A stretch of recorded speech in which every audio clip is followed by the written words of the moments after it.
In October 2025, the Democratic People's Republic of North Korea stood as a fortress of fear, its capital, Pyongyang, a stage for the eternal cult of Kim Jong-Un. At 41, the supreme leader was both god and tyrant, his image plastered on every wall, his name a mantra of devotion. Yet beneath the crimson banners and synchronized military parades, the nation was fracturing.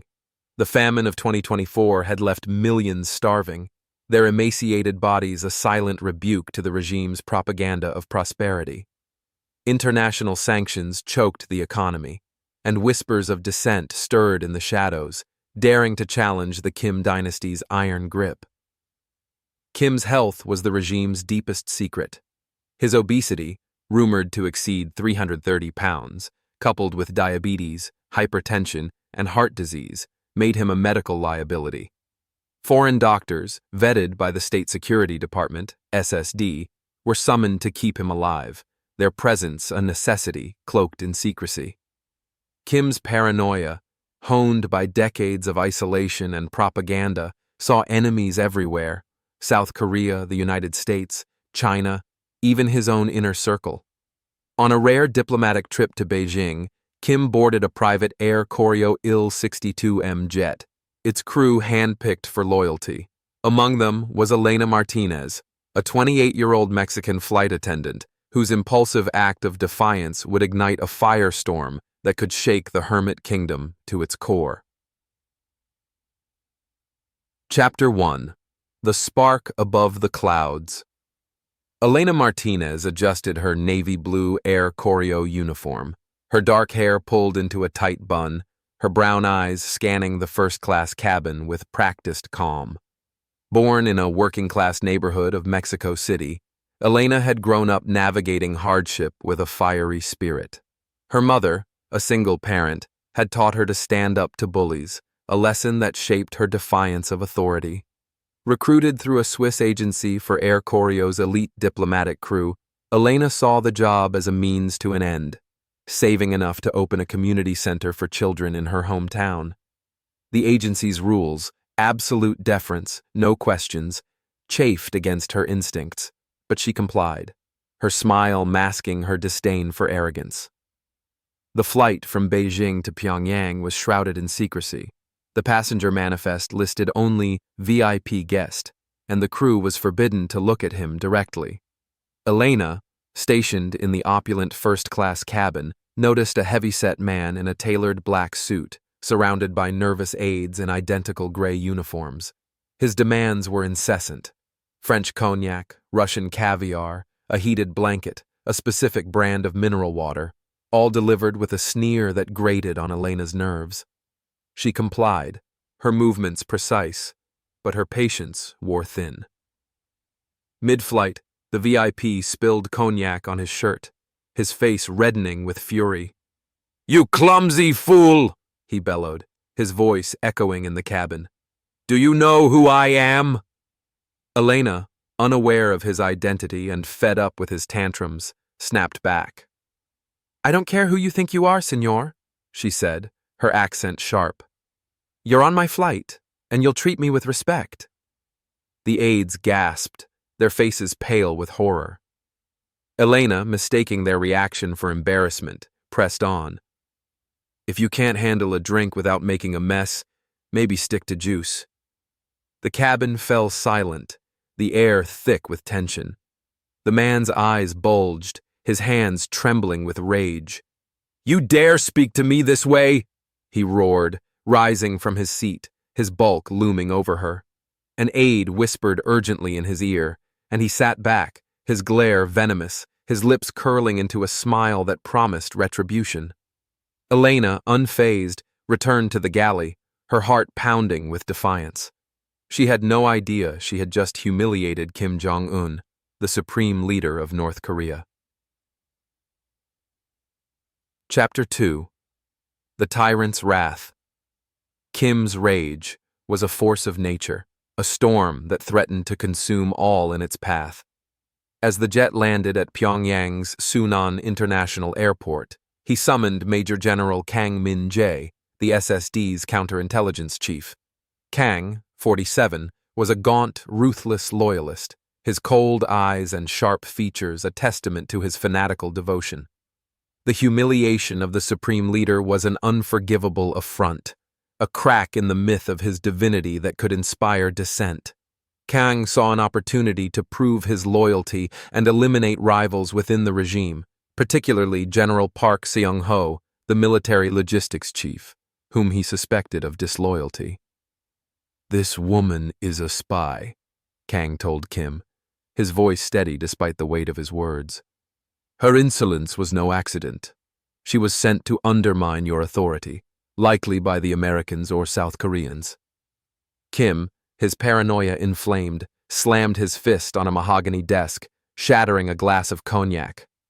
"She mocked me in front of my own men," he roared, his face flushed. "She will suffer, and the world will see what happens to those who defy me." Elena was seized as she stepped off the plane, her wrists bound with zip ties, a blindfold cutting off her vision. She protested, demanding answers, but her captors were silent, their grip bruising. She was dragged to a black van and taken to a detention center beneath the Ministry of State Security, a concrete labyrinth of screams and despair. In a cell lit by a flickering bulb, SSD officers interrogated her, their voices sharp with accusation. "Who paid you to insult the supreme leader?" they demanded, accusing her of being a CIA operative. Elena, terrified and confused, pleaded ignorance. "I didn't know he was your leader. I thought he was just some rich jerk." Her honesty only fueled Kang's suspicions. He saw her defiance as evidence of a deeper plot, possibly linked to recent intelligence leaks about Kim's health and a rumored new nuclear facility in Kangwon province. Kang devised a brutal plan. Elena would be tortured for a confession, then publicly executed during the Chuseok festival on October 15, 2025, in a spectacle at the Kumsusan Palace. The execution would restore Kim's image as an invincible god, crush whispers of dissent, and serve as a warning to foreign nationals in the regime's employ. Chapter 3. The Orphan's Hope. In a crumbling orphanage on the outskirts of Pyongyang, 10-year-old Malik Jones navigated a world of cruelty and survival. Malik was an anomaly in North Korea, a black child in a land of enforced homogeneity. Born in Chicago to Sarah Jones, an American aid worker, and Daniel Mwangi, a Kenyan diplomat, Malik's life had been shattered in 2023 when his mother was detained on fabricated espionage charges during a humanitarian mission. Sentenced to a labor camp in the frozen north near the Yalu River, Sarah was torn from Malik, who was placed in the orphanage as a propaganda tool to showcase the regime's mercy to the West. The orphanage was a prison of despair, its walls stained with mold, its air heavy with the stench of unwashed bodies. Guards beat Malik for his foreign appearance, their batons leaving bruises on his dark skin. The other children, conditioned by fear and propaganda, shunned him, calling him outsider in whispers. But Malik was resilient. He learned Korean in months, mimicking the guards' dialects to blend in. He memorized their routines, noting which doors were left unlocked, which fences had gaps. Hidden passages in the orphanage's crumbling walls became his refuge, where he scavenged for scraps of bread and eavesdropped on guarded conversations.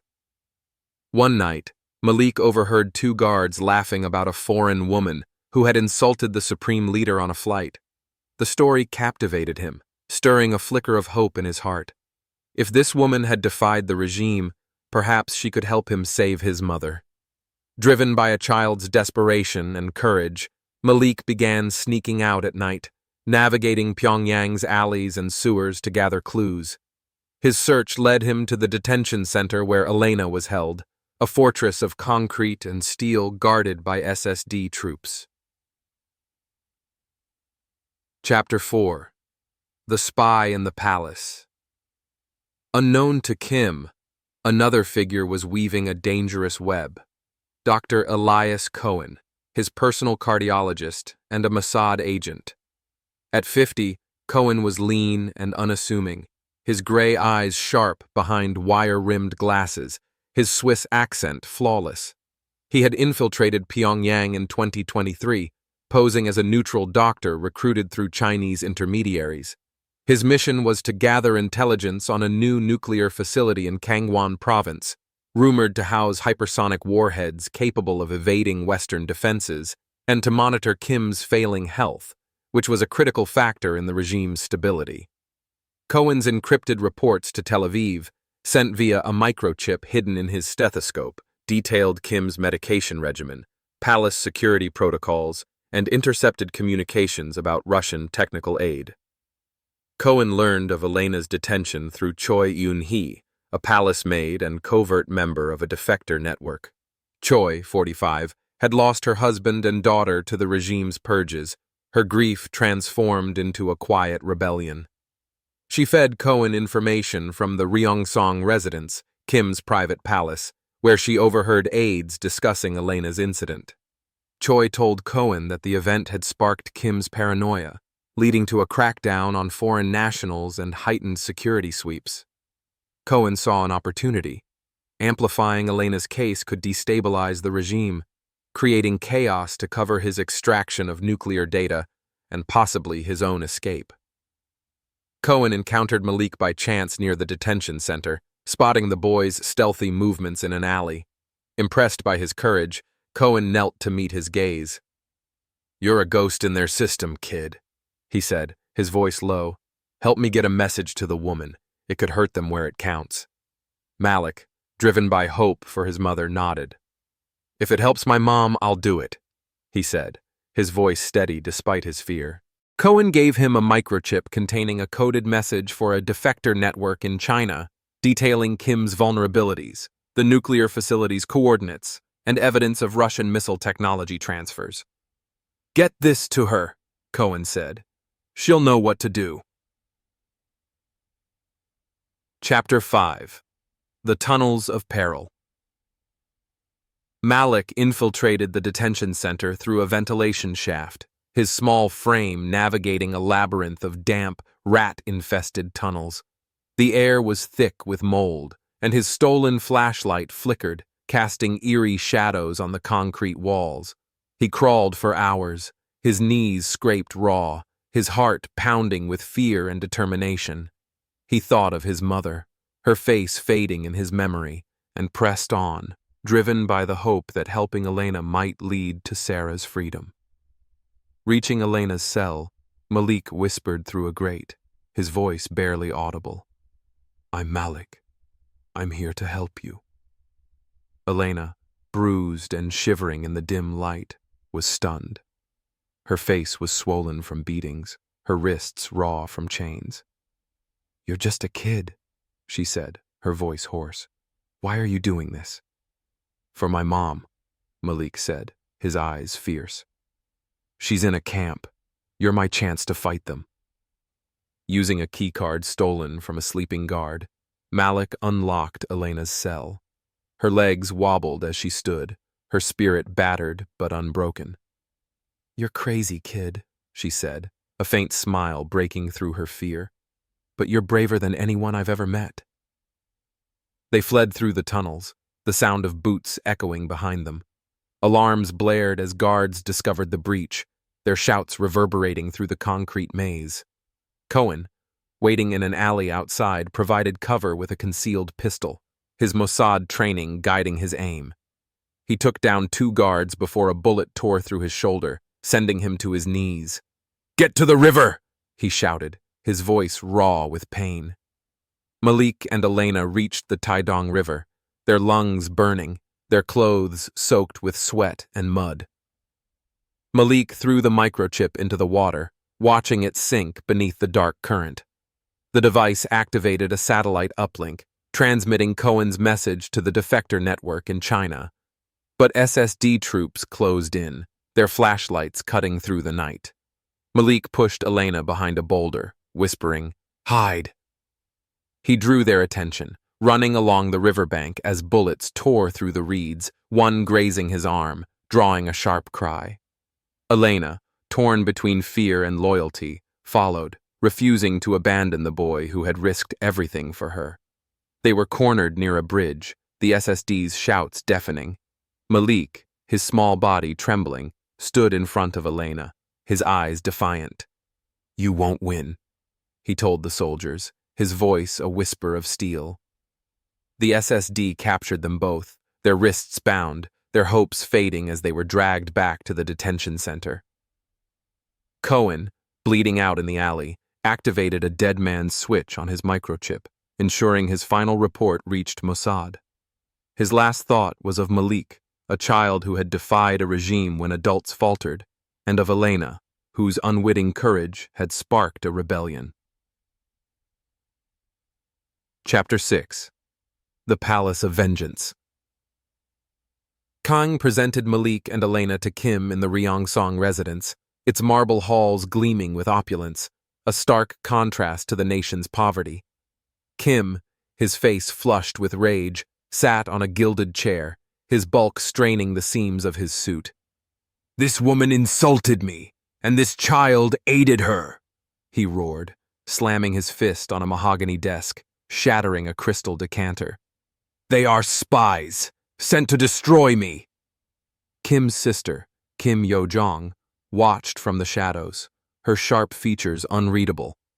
At 38, Yo-jong was cunning and ambitious, her loyalty to her brother matched by her hunger for power. She saw the incident as a chance to tighten her grip on the regime, blaming rivals like General Park Seung-ho for security failures.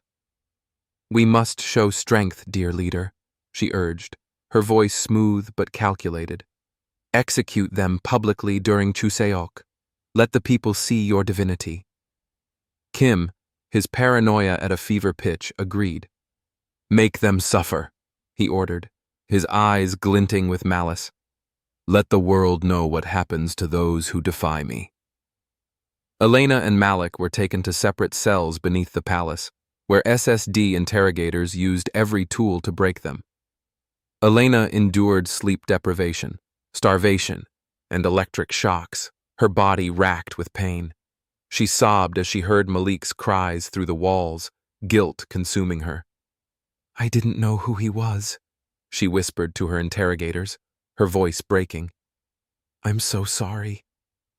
Malik, his small body bruised and bleeding, refused to crack. He invented stories, claiming he was just a lost orphan who had stumbled into the detention center by accident. His defiance was fueled by memories of his mother's courage, her voice telling him to be strong. "You'll never win," he told his tormentors, his eyes burning with a fire that belied his age. Chapter 7. The Defectors Network. Choi Eun-hee, the palace maid, led a clandestine defector network from a safe house in Pyongyang's slums. Her team, a ragtag group of former soldiers, teachers, and laborers, smuggled phones and radios to spread information suppressed by the regime. Choi had joined the resistance after her husband and daughter were executed for possessing a South Korean radio. Her grief had transformed into a quiet, unrelenting rebellion, her every action a blow against the Kim dynasty. When Cohen's report reached the defector network via the Chinese safe house, Choi's team sprang into action. The report detailed the nuclear facility's coordinates, Kim's medical records, and evidence of Russian missile technology transfers. On October 15, 2025, as Kim prepared for his Chuseok address, Choi's network hacked into state television, broadcasting the leaked footage to millions. Citizens, gathered in public squares for mandatory screenings, saw images of starving prisoners, mass graves, and Kim's lavish palaces juxtaposed with famine-stricken villages. Gasps rippled through the crowds, and even loyalists hesitated, their faith shaken. Choi's network faced constant danger. SSD raids killed dozens of her allies, their bodies left in alleys as warnings. But Choi pressed on, inspired by Malik and Elena's courage. "They stood against a god," she told her team, her voice trembling with resolve. "We must honor their sacrifice." Chapter 8. The Chuseok spectacle. Kim ordered Malik and Elena's execution at the Kumsusan Palace, a grand spectacle to restore his image as an invincible deity.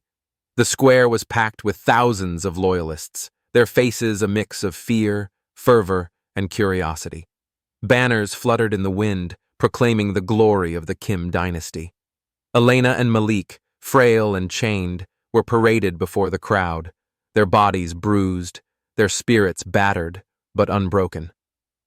Kang read a fabricated confession, branding them Western spies sent to assassinate the supreme leader. As the executioner raised his rifle, Malik broke free, his small hands grabbing a Workers' Party flag from a nearby stand. He climbed a statue of Kim Il-sung, his movements swift despite his injuries. Waving the flag defiantly, he shouted in Korean, "The world knows your lies! You can't hide!" His voice, high and clear, pierced the silence, echoing across the square. Elena, inspired by his courage, struggled against her chains, her voice raw with defiance. "You're not a god!" she screamed, her Mexican accent thick. "You're a coward who hides behind fear!" The crowd gasped, some whispering in awe, others in terror. A few soldiers lowered their rifles, their loyalty wavering. For a moment, time froze, the air thick with tension. Then, 2 shots rang out, one after the other. Malik fell first, his small body crumpling on the marble, the flag slipping from his hands. Elena followed, her body collapsing beside him, their blood pooling together in a crimson stain. The crowd erupted, some weeping openly, others shouting in defiance, their voices drowned by SSD batons and tear gas. Kim, watching from a balcony, felt a chill despite the warmth of his fur-lined coat. The execution was meant to silence dissent, but it had ignited a spark, a ripple of rebellion that could not be contained. Chapter 9. The Mother's Odyssey. In a labor camp near the Yalu River, Sarah Jones toiled in a coal mine, her body frail from starvation and exhaustion, her spirit sustained by memories of Malik. At 35, Sarah was a shadow of the vibrant aid worker who had come to North Korea to deliver food aid. Her detention in 2023 on fabricated espionage charges had broken her body, but not her resolve. When rumors reached the camp of a black boy and a foreign woman defying the supreme leader in Pyongyang, Sarah knew it was Malik, her heart shattering into 1,000 pieces. A fellow prisoner, Lee Min-soo, a 40-year-old former smuggler, saw her grief and vowed to help her escape. Lee had lost his own family to the regime's purges and saw in Sarah a chance to fight back. "Your son gave us hope," he told her, his voice fierce. "We'll honor him by getting you out." Sarah and Lee planned a breakout, using smuggled tools, a rusty spoon, a stolen chisel, to dig a tunnel under the camp's electrified fence. They worked for weeks, hiding dirt in their ragged clothes, their hands blistered and bleeding. On a moonless night, they crawled through the tunnel, pursued by guard dogs and gunfire. Lee drew the guards' attention, luring them into the woods with a decoy fire. He was shot, his sacrifice allowing Sarah to reach the Yalu River.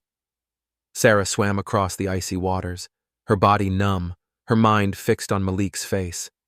She collapsed in a safe house run by Chinese defectors, where she learned of her son's death and Elena's courage. Tears streamed down her face as she clutched a tattered photo of Malik, vowing to tell their story to the world. Chapter 10. The General's Betrayal. General Park, Seung-ho, accused of negligence in allowing Elena's incident, rallied his loyalists in the military, sparking a power struggle with Kang. Park, 52, was a pragmatic officer who had long questioned Kim's reckless policies but lacked the courage to act. Kang's accusations pushed him to the edge, and on October 20th, a skirmish erupted at a military base near Pyongyang. Park's forces clashed with SSD units, the fighting spilling into the streets, leaving dozens dead and buildings smoldering. Kim, enraged by the chaos, ordered both men arrested. Kang was executed in a secret purge, his ambitions crushed, while Park was sent to a labor camp, his fate uncertain. The power struggle exposed cracks in the regime's unity, fueling whispers of rebellion among the military. Chapter 11. The defectors fight Choi Eun-hee's network grew bolder, smuggling radios and pamphlets that told of Malik and Elena's defiance. Their names became legends, scrawled in secret graffiti on Pyongyang's walls. Malik and Elena live. Choi faced constant danger, her safe house raided weekly by SSD forces. She lost her closest ally, a young teacher named Kim Soo-jin, to a firing squad, but her resolve hardened. "They died for us," she told her team, her eyes burning. "We will not let their sacrifice fade." The leaked footage spread beyond North Korea, reaching South Korea, Japan, and the West.